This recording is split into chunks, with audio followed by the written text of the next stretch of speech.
시편 47편 1절부터 4절의 말씀입니다. 찾으신 말씀을 함께 읽겠습니다. 너희 만민들아 손바닥을 치고 즐거운 소리로 하나님께 외칠지어다. 지존하신 여호와는 두려우시고 온 땅의 큰 왕이 되심이로다.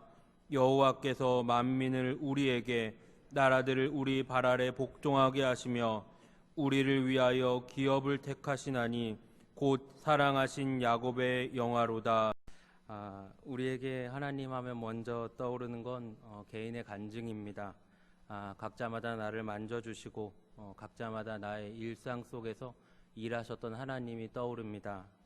그럼 그에 비하면 구약 성경은 조금 더 거시적인 관점에서 조금 더 큰 시각에서 하나님을 기록하고 있습니다. 특별히 하나님의 백성들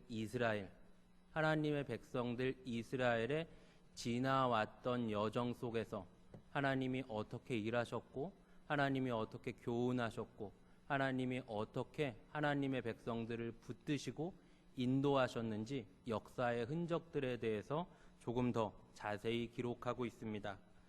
그런 맥락에서 오늘 본문을 보실 때도 역사적인 배경을 대입해서 보시면 조금 더 풍성합니다.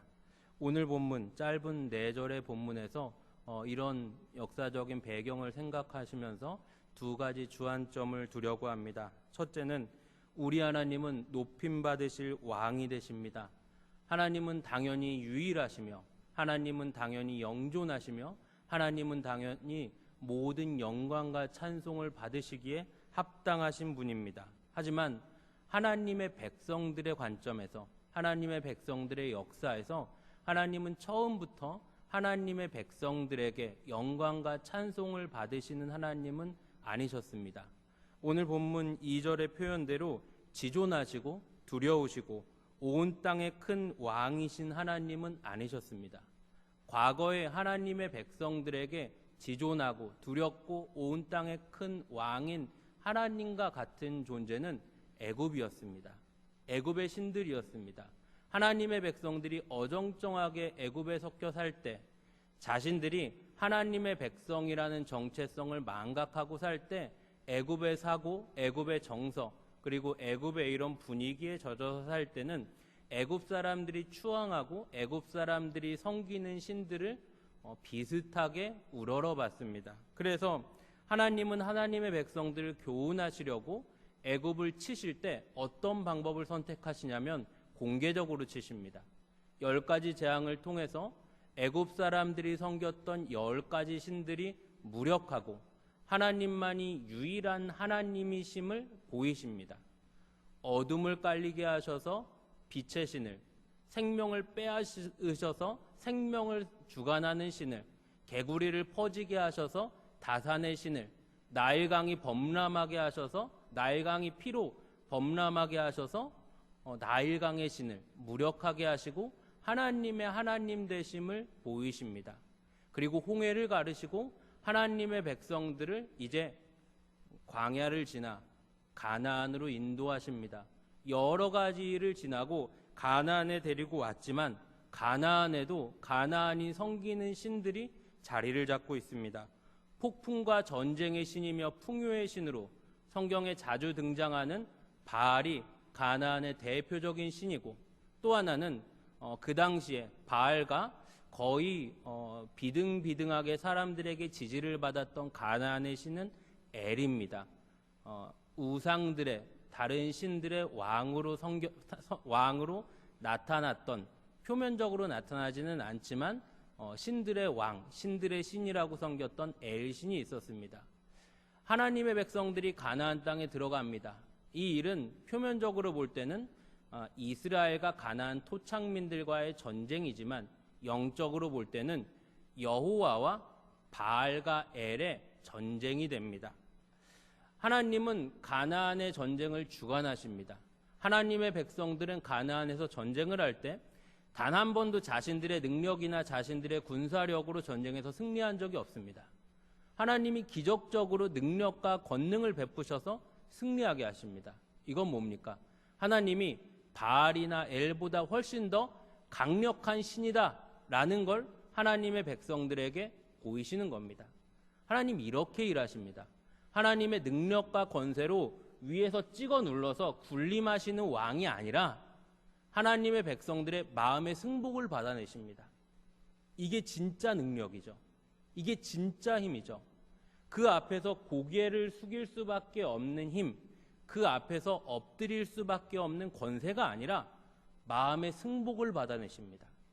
마음의 승복을 받아내셔서 정말 하나님을 제대로 몰랐던 하나님의 백성들을 여러 가지 여정을 통해서 마음에 하나님을 하나님으로 고백할 수밖에 없는, 하나님만이 지존자이시고 하나님만이 두려우신 분이고 하나님만이 큰 왕들 중에 왕이십니다. 신들 중에 신이시고 유일하신 신이십니다. 고백할 수밖에 없게 만드십니다. 이스라엘의 역사를 보면 그래서 이스라엘 백성들이 시간이 지나고 바알을 섬기고 아세라를 섬기고 우상을 섬길 때가 있습니다. 그런데 의아한 건 이스라엘 백성들은, 하나님의 백성들은 바알과 아세라를 섬기지만 단 한 번도 하나님께 있어서 하나님에 대해서 완전히 돌아서지는 못합니다. 하나님을 안 섬길 수는 없고 하나님도 섬기고 이방신도 섬깁니다. 하나님을 부인할 수는 없습니다. 왜 그렇습니까? 하나님이 일하신 걸 본 겁니다. 눈앞에서 홍해가 갈라진 걸 보고 하나님이 광야에서 기적적으로 자신들을 먹이신 걸 보고 하나님이 가나안 땅에서 10 왕들을 무너뜨리시는 걸 보고 나니까 하나님이 안 계시다라고 말할 수 없는 겁니다. 우리도 마찬가지입니다. 우리는 무엇을 보았습니까? 우리는 무엇을 들었습니까? 우리는 갈보리 십자가를 보았습니다. 우리는 복음을 들었습니다. 하나님을 외면할 수 없고 하나님이 아니시라고 말할 수 없고 하나님을 부인할 수 없는 은혜를 받아버렸습니다. 순간순간 가깝게 있는 바알을 붙들고 싶고 순간순간 가깝게 있는 세상을 붙들고 싶지만 우리 안에는 유일하신 왕이시오 지존자는 하나님이 되십니다. 첫째로는 하나님만이 우리의 유일한 왕이 되십니다.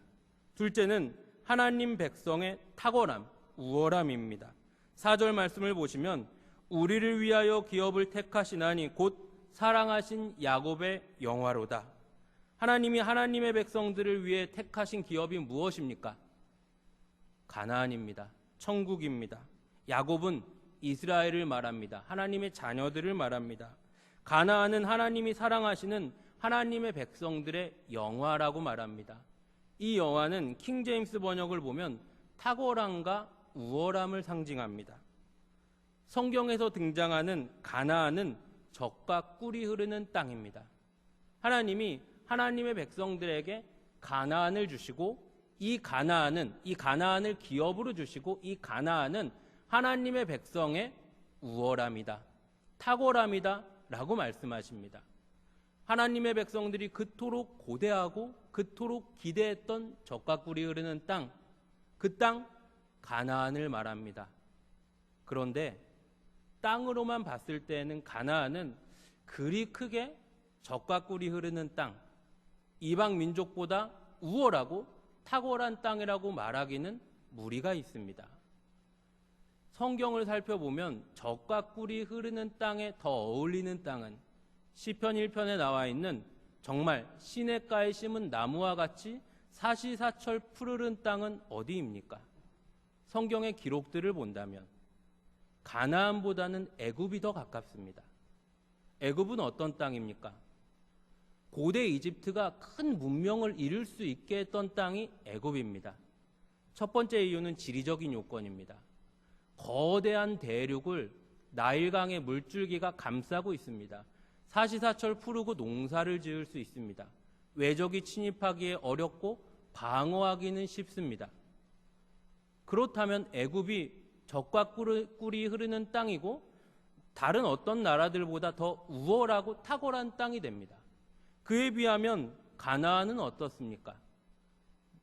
그 이전의 가나안보다 하나님 백성들이 들어가서 살고 있는, 하나님 백성들이 이제 정복해서 들어가서 자리 잡고 사는 가나안의 모습은 어떻습니까? 가나안은 하나님이 늦은 비와 이른 비를 그때그때 내려주셔야 하고 병충해와 외적의 침입에서 지켜주셔야만 살 수 있는 땅이 가나안입니다. 첫째, 풍요하지만 하나님이 없는 땅 애굽.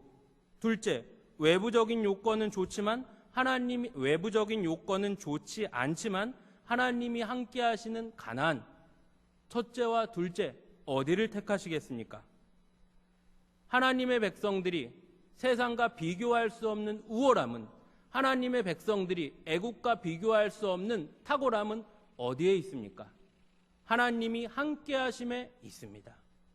하나님이 함께 하시는 가나안이기에 외부적인 환경과 요건은 좋지 않지만 하나님이 함께 하시는 땅, 사방이 외적이 침입하기에 좋고 메뚜기 때가 오면 농사를 망칠 수 있고 여러 가지 환경이 안 좋지만 하나님이 함께 하시니까, 하나님이 함께 하시니까 우월한 땅, 하나님이 함께 하시니까 탁월한 땅, 그 땅을 하나님이 하나님의 백성들에게 유업으로, 자랑으로 주시는 겁니다. 우리의 기도가 하나님이 안 계셔도 괜찮은 안락과 풍요와 부귀를 구하는 애굽을 바라고 있지 않나 점검하셔야 합니다. 그렇지 않습니까? 많은 모습 우리의 기도는 어디를 향합니까? 가나안을 향합니까? 어려워도 힘들어도 하나님이 함께 하시는 삶을 구합니까? 어려움도 없고 힘듦도 없고 정말 애국과 같은, 소위 쌓아놓고 살 수 있는, 더 이상 기도하지 않아도 되는 애굽을 구하지 않습니까? 우리의 기도를 돌아보시고 점검하셔야 합니다. 가나안을 사십시오. 가나안을 누리십시오. 세상의 부귀보다 하나님이 함께 하셔서 젖과 꿀이 흐르는 일상을 살아내시는 여러분들이 되시기를 간절히 바랍니다.